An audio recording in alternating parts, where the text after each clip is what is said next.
അസ്സലാമു അലൈക്കും വറഹ്മത്തുള്ളാഹി വബറകാതുഹു. ഹലോ ഫ്രണ്ട്സ്, എല്ലാവർക്കും പ്രവാചക ചരിത്രത്തിലേക്ക് സ്വാഗതം. ജനങ്ങൾക്ക് വേണ്ടി ദാവൂദ് നബി അലൈഹിസ്സലാം ചെയ്തിട്ടുള്ള കാര്യങ്ങൾ ജനങ്ങൾ ഓർക്കുകയും അദ്ദേഹത്തെ രാജാവായി തിരഞ്ഞെടുക്കുകയും ചെയ്തു. അങ്ങനെ തലൂത്തിനു ശേഷം പ്രവാചകൻ രാജാവായി. അല്ലാഹു സുബ്ഹാനഹു തആല അദ്ദേഹത്തിന്റെ രാജ്യത്തെ ശക്തവും വലുതുമാക്കി. ശത്രുക്കൾ അദ്ദേഹത്തെ ഭയപ്പെട്ടു. അദ്ദേഹത്തിനെതിരെ യുദ്ധം ചെയ്യുന്നതിനും അവർ ഭയപ്പെട്ടിരുന്നു. അദ്ദേഹം അള്ളാഹുവിന്റെ കടുത്ത ആരാധകനായിരുന്നു. ആ സമയത്ത് പ്രവാചകൻ ഒന്നിടവിട്ട ദിവസങ്ങളിൽ നോമ്പെടുക്കുമായിരുന്നു. അദ്ദേഹം രാത്രിയെ 3 ഭാഗങ്ങളാക്കി മാറ്റി. രാത്രിയുടെ കുറച്ചു സമയം ഉറങ്ങുകയും കുറെ സമയം പ്രാർത്ഥിക്കുകയും അത് കഴിഞ്ഞ് വീണ്ടും ഉറങ്ങുകയും ചെയ്തിരുന്നു. സത്യസന്ധനും നീതിമാനുമായ ഭരണാധികാരിയായിരുന്നു ദാവൂദ് നബി അലൈഹിസ്സലാം. ദാവൂദ് നബി തന്റെ ജനങ്ങൾക്ക് സമാധാനവും സമൃദ്ധിയും നൽകിയിരുന്നു. തന്റെ മനോഹരമായ ശബ്ദത്തിൽ അള്ളാഹുവിന്റെ സന്ദേശങ്ങൾ അദ്ദേഹം ജനങ്ങളിലേക്ക് എത്തിച്ചു. അദ്ദേഹം സബൂർ ഉരുവിടുമ്പോൾ ആളുകൾ അത് ശ്രദ്ധിച്ചുകൊണ്ട് നിൽക്കുമായിരുന്നു. അദ്ദേഹത്തിന്റെ സന്ദേശങ്ങൾ വളരെ പ്രശസ്തവും എല്ലാവരും ഓർമ്മിക്കുന്നതുമായിരുന്നു. അദ്ദേഹം രാജാവാണെങ്കിലും ധൂർത്തനായി ജീവിച്ചിരുന്നില്ല. പ്രവാചകൻ തന്റെ ഒരു ദിവസത്തെ 4 ഭാഗങ്ങളാക്കി വേർതിരിച്ചു. ഒരു ഭാഗം ജോലി ചെയ്യുവാനും വിശ്രമിക്കുവാനും, രണ്ടാമത്തെ ഭാഗം അള്ളാഹുവിനോട് പ്രാർത്ഥിക്കുവാനും, അടുത്തത് ജനങ്ങളുടെ പ്രശ്നങ്ങൾ കേൾക്കാനും, അവസാനത്തത് പ്രഭാഷണത്തിനും വേണ്ടിയായിരുന്നു. ജനങ്ങളുടെ പ്രശ്നങ്ങൾ കേൾക്കുന്നതിനും പരിഹരിക്കുന്നതിനും അദ്ദേഹം 2 ഉദ്യോഗസ്ഥന്മാരെ നിയമിച്ചിരുന്നു. അതിനാൽ അദ്ദേഹത്തിന്റെ അസാന്നിധ്യത്തിലും ജനങ്ങളുടെ പ്രശ്നങ്ങൾ പരിഹരിക്കപ്പെട്ടിരുന്നു. പ്രവാചകന് ആയുധ നിർമ്മാണത്തിൽ പരിചയമുണ്ടായിരുന്നു. അതുകൊണ്ട് ആയുധമുണ്ടാക്കി വിറ്റ് കിട്ടുന്ന തുച്ഛമായ വരുമാനത്തിലാണ് അദ്ദേഹം ജീവിച്ചിരുന്നത്. ആ സമയത്ത് അദ്ദേഹം ധാരാളം യുദ്ധങ്ങൾ നടത്തിയിരുന്നു. പക്ഷേ സൈനികർക്കിടയിൽ ഒരു പ്രശ്നമുണ്ടായിരുന്നു. ഇരുമ്പ് കൊണ്ടുള്ള ആയുധങ്ങളും കവചങ്ങളും മറ്റും ഉപയോഗിക്കുന്ന സൈനികർക്ക് അത് കട്ടിയുള്ളതായതുകൊണ്ട് അവരുദ്ദേശിക്കുന്നത് പോലെ ചലിക്കാനും യുദ്ധം ചെയ്യുന്നതിനും ബുദ്ധിമുട്ടായിരുന്നു. അവരത് പ്രവാചകനോട് പറഞ്ഞു. അദ്ദേഹം ഒരു ഇരുമ്പിന്റെ കഷ്ണമെടുത്ത് ആ പ്രശ്നം എങ്ങനെ പരിഹരിക്കുമെന്ന് ചിന്തിച്ച് അതിന്റെ മുന്നിൽ ഇരിക്കുകയായിരുന്നു.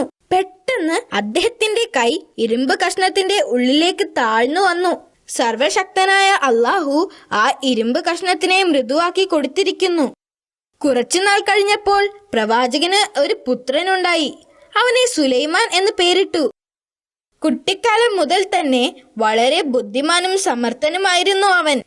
ഈ സംഭവം നടന്നപ്പോൾ അദ്ദേഹത്തിന് 11 വയസ്സുണ്ടായിരുന്നു. ഒരു ദിവസം പതിവ് പോലെ ദാവൂദ് നബി അലൈഹിസ്സലാം തന്റെ ജനങ്ങളുടെ പ്രശ്നങ്ങൾ പരിഹരിച്ചു കൊണ്ടിരിക്കുകയായിരുന്നു. അപ്പോൾ 2 പേർ അദ്ദേഹത്തിന്റെ അടുക്കൽ വന്നു. അതിലൊരാൾ ഒരു വയലിന്റെ ഉടമയായിരുന്നു. വയലിന്റെ ഉടമസ്ഥൻ കരഞ്ഞുകൊണ്ട് പറഞ്ഞു, കഴിഞ്ഞ രാത്രി ഇയാളുടെ ആടുകൾ എന്റെ വയലിലെത്തി. എന്റെ മുന്തിരി മുഴുവനും തിന്നു. ഇപ്പോൾ ഒന്നും അവശേഷിക്കുന്നില്ല. നഷ്ടപരിഹാരം നൽകാൻ അയാളോട് ആവശ്യപ്പെടുക. ഇത് ശരിയാണോ? പ്രവാചകൻ ആടുകളുടെ ഉടമയോട് ചോദിച്ചു. അതെ, അവൻ മറുപടി പറഞ്ഞു. പ്രവാചകൻ അല്പനേരം ആലോചിച്ചു. എന്നിട്ട് പറഞ്ഞു, അവന്റെ നഷ്ടത്തിന് പകരം നിന്റെ ആടുകളെ അയാൾക്ക് കൊടുക്കാൻ ഞാൻ തീരുമാനിച്ചിരിക്കുന്നു.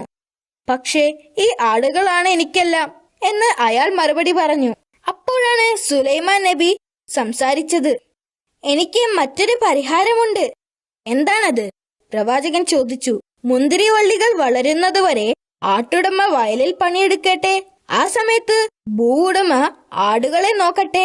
വയലുടമക്ക് അയാളുടെ വിളവുകൾ തിരിച്ചു കിട്ടുന്നതുവരെ ജീവിക്കാനുള്ളത് ആടിന്റെ രോമവും പാലും വിറ്റുകിട്ടും.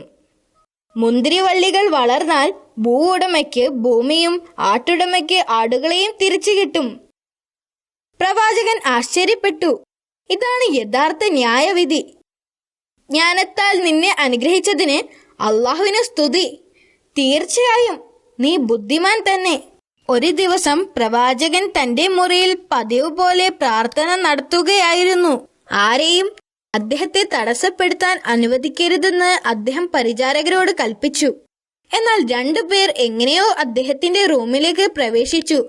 അദ്ദേഹത്തിന്റെ പ്രാർത്ഥനയ്ക്ക് തടസ്സം നേരിട്ടപ്പോൾ അദ്ദേഹം ദേഷ്യത്തോടെ ചോദിച്ചു, "നിങ്ങൾ ആരാണ്?" അവരിൽ ഒരാൾ പറഞ്ഞു, "ഞങ്ങൾക്കിടയിൽ ഒരു തർക്കമുണ്ട്. ഞങ്ങളിവിടെ താങ്കളുടെ ന്യായവിധിക്കായി എത്തിയതാണ്." "അതെന്താണ്?" പ്രവാചകൻ ചോദിച്ചു. ആദ്യത്തെ ആൾ പറഞ്ഞു, "ഇതെന്റെ സഹോദരനാണ്. ഇദ്ദേഹത്തിന് 99 പെണ്ണാടുകളുണ്ട്. എനിക്ക് ഒരെണ്ണവും. ഒരു ദിവസം ഇവൻ പറഞ്ഞു എന്റെ ആടിനെ ഇവന് കൊടുക്കാൻ. അവന്റെ സംസാരം എന്നെ കീഴ്പ്പെടുത്തുകയും അവൻ എന്റെ ആടിനെ പിടിച്ചുകൊണ്ട് പോവുകയും ചെയ്തു. ദയവ് ചെയ്ത് അങ്ങ് ഇതിന്റെ വിധി പറഞ്ഞു തരണം." പ്രവാചകൻ മറ്റേയാൾക്ക് എന്താണ് പറയാനുള്ളത് എന്ന് കേൾക്കാൻ കാത്തു നിൽക്കാതെ തിരക്കിട്ട് പറഞ്ഞു, "അവൻ നിങ്ങളോട് തെറ്റ് ചെയ്തിട്ടുണ്ട്. അദ്ദേഹത്തിന് ഇത്രയും ആടുകളുള്ളപ്പോൾ നിങ്ങളുടെ ആടിനെ ആവശ്യപ്പെട്ടത് തെറ്റാണ്." പെട്ടെന്ന് തന്നെ അവർ 2 പേരും അപ്രത്യക്ഷമായി. അപ്പോഴാണ് അവർ അള്ളാഹു അയച്ച മലക്കുകളായിരുന്നു എന്ന് പ്രവാചകന് മനസ്സിലായത്. രണ്ടാമത്തെ ആൾക്ക് പറയാനുള്ളത് കൂടി കേൾക്കാതെ വിധി പറയാൻ പാടില്ലായിരുന്നു എന്ന് അദ്ദേഹം തിരിച്ചറിഞ്ഞു. അദ്ദേഹത്തിന് തന്റെ തെറ്റ് മനസ്സിലാവുകയും കുറ്റബോധം കൊണ്ട് അള്ളാഹുവിനോട് പാപമോചനത്തിനായി കരഞ്ഞ് പ്രാർത്ഥിക്കുകയും ചെയ്തു. അള്ളാഹു പ്രവാചകനോട് ക്ഷമിക്കുകയും പ്രവാചകൻ ദീർഘകാലം ജീവിക്കുകയും ചെയ്തു. അദ്ദേഹം അള്ളാഹുവിനെ ആരാധിക്കുകയും മരിക്കുന്നതുവരെ അള്ളാഹുവിനെ സ്തുതിക്കുകയും ചെയ്തിരുന്നു. അദ്ദേഹത്തിന്റെ മരണത്തിൽ ആയിരക്കണക്കിന് ജനങ്ങളും പുരോഹിതന്മാരും ദുഃഖിച്ചിരുന്നു. അദ്ദേഹത്തിന്റെ ഖബറടക്കത്തിന്റെ സമയത്ത് സൂര്യന് ഭയങ്കര ചൂടായിരുന്നു. എന്നിട്ടും ചൂട് സഹിച്ച് ധാരാളം ആളുകൾ വന്നിരുന്നു. അവിടെ എത്തിയ ആളുകളെല്ലാം വളരെ ബുദ്ധിമുട്ട് അനുഭവിച്ചു. അപ്പോൾ സുലൈമാൻ നബി അലൈഹിസ്സലാം പക്ഷികളെ വിളിച്ചു. എന്തൊരു അത്ഭുതം! ആയിരക്കണക്കിന് പക്ഷികൾ പറന്നു വന്നു. അവർ ചിറക് വിടർത്തി സൂര്യനെ മറച്ചു. ഇതായിരുന്നു ജനങ്ങൾ സാക്ഷ്യം വഹിച്ച സുലൈമാൻ നബി അലൈഹി ഇസ്ലാമിന്റെ ആദ്യത്തെ ആധിപത്യം.